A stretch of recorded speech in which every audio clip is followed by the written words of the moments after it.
Hitman World of Assassination is a sandbox action-adventure game where you use your assassination abilities to take out your targets. Before we can begin though, we need to go through assassination training. And also just a quick reminder to like the video and subscribe to the channel, helps me out a lot. Now, like all good assassins can, we have the ability to see through walls. To get on the boat though, we're gonna need a disguise. I probably shouldn't have done that. Civilian casualties tend to reflect negatively. Sorry, Diana. But now we're on board. Now, there are numerous ways that I could isolate and stealthily kill my target, but we don't have time for that. This is just training. So I went with the tried and true bullet to the head, and then I made my escape, dodging the bullets, changing back into my original attire, and with no one the wiser, I clicked the button and I ended the simulation. Advanced mission training complete. Diana seems pretty proud of us, so let's get right on to the final test. I distracted the guard and then I knocked him out, stole his disguise, and entered the facility. Once inside, I distracted the Soviet soldier, choked him out, and grabbed his outfit as well.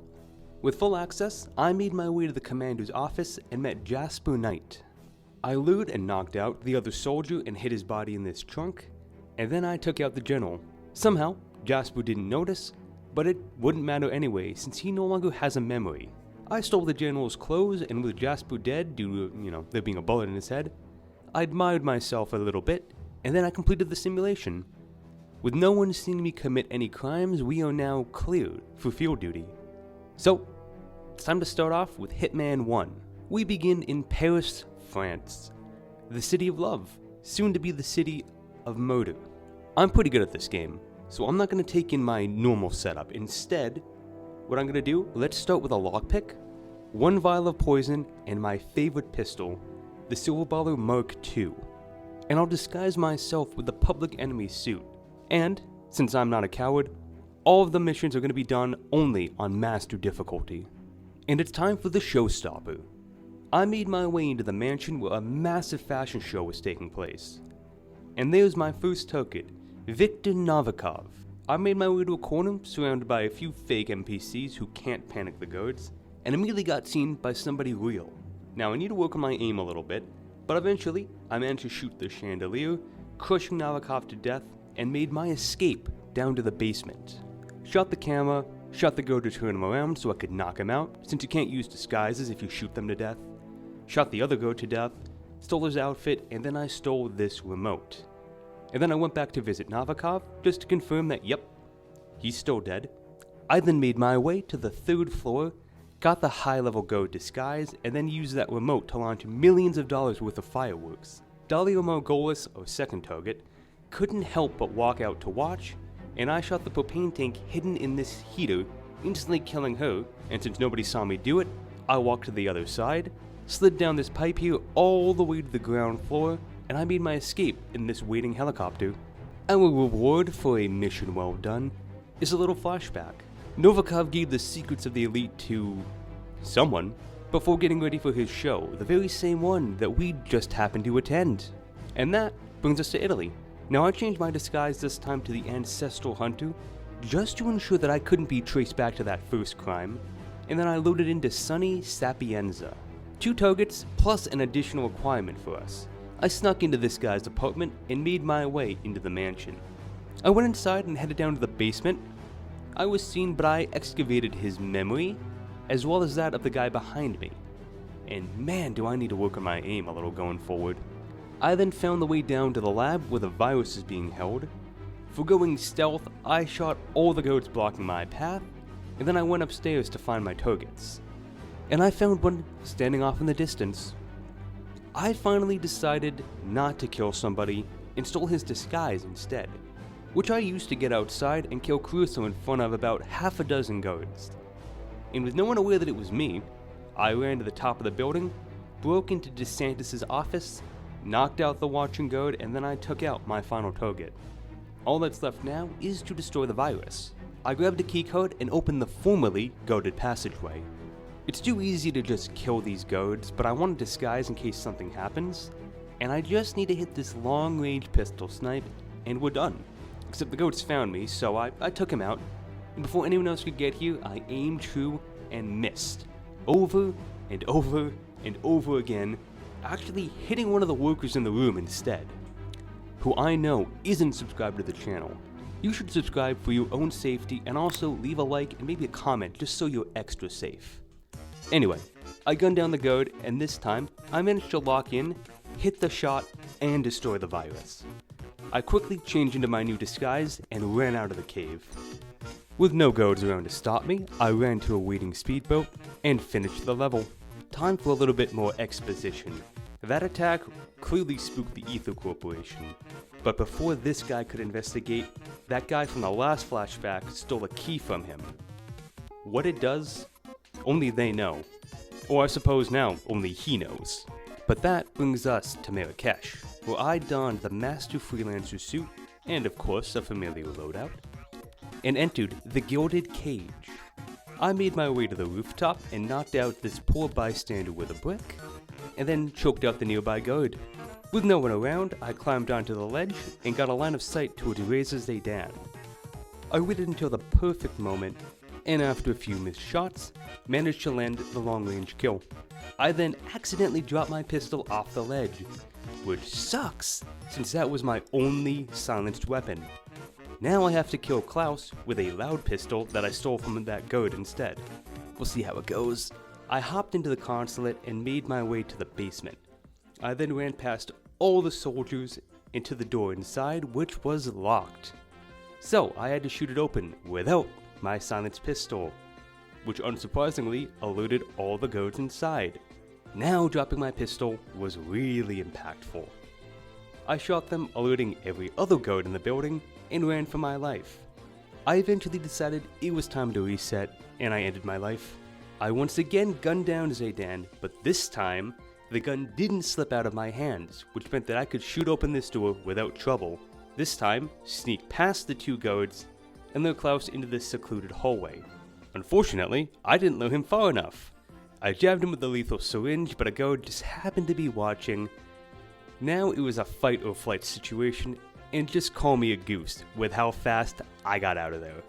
I stole a disguise on the way, so I walked right out the front door, into the unrelated massive protest that was happening right outside, past the market, and I made my escape.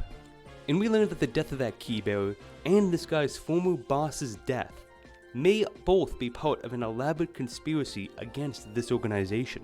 That somebody from before clearly knows who Providence is. He's somehow stolen info on all their operatives from the bank, and I think they're scared.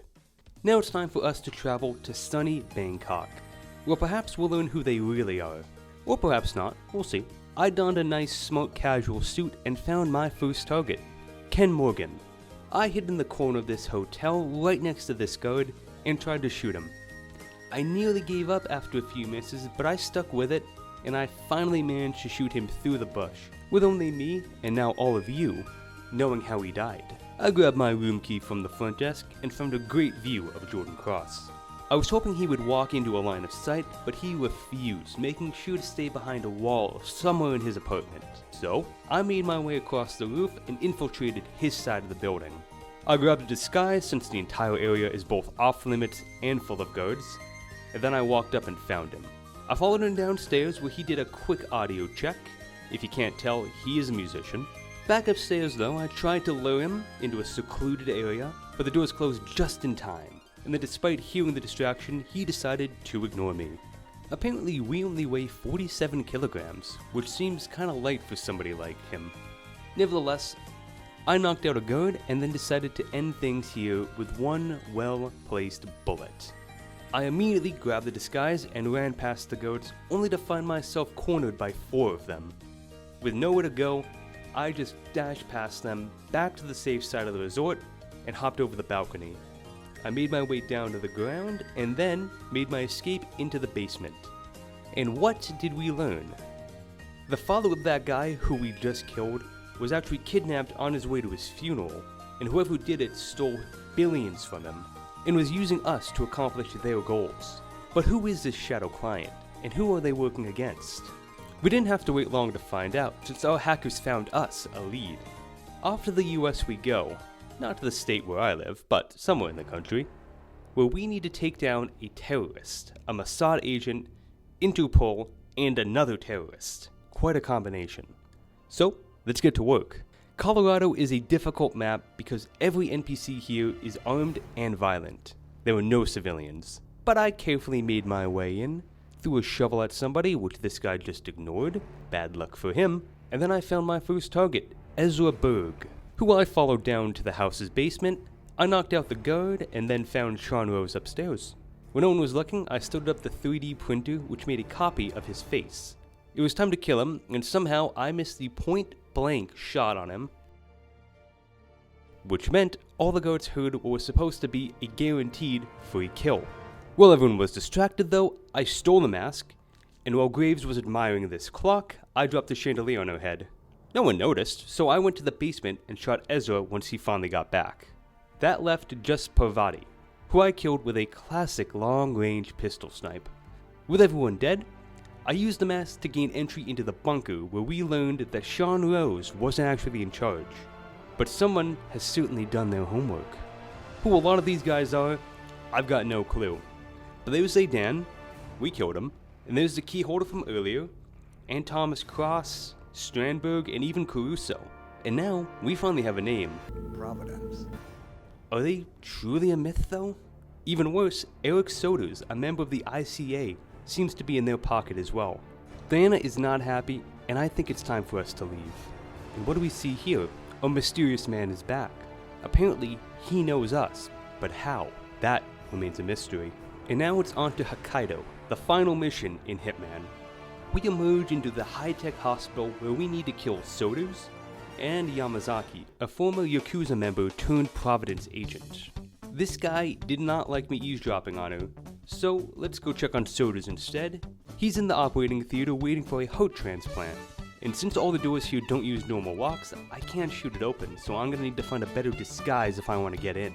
In the meanwhile though, I found Yamazaki alone, and a quick jab of the syringe ended her life, with nobody knowing that I was nearby. There are many ways to kill Soders. I decided to go right for the heart, which is actually sitting down in the morgue. The head doctor has an experimental neurochip to help him with his depression. So, I stole his remote, and I increased his serotonin levels. He was so happy that he dismissed the guards in the room so he could dance alone. But sadly for him, I had to lower his dosage so he would leave. If I don't complete the level fast enough, he will actually go and jump off a cliff. But don't worry, that isn't gonna happen. With no guards around to stop me, I toss the heart into the trash, and with no time left to get a new one, Soders is all but dead. So it's time for us to leave. This caused quite a stir, and Diana was actually contacted directly by Providence, who want our help to dismantle the Shadow Client. But that'll come later. For now though, leave a like and a comment, let me know what you thought of the video, let me know what you want to see next. Subscribe to the channel, become a member if you want. Do all those things, I'd appreciate it. Don't if you don't want to. But most importantly, have a great rest of your day. Bye.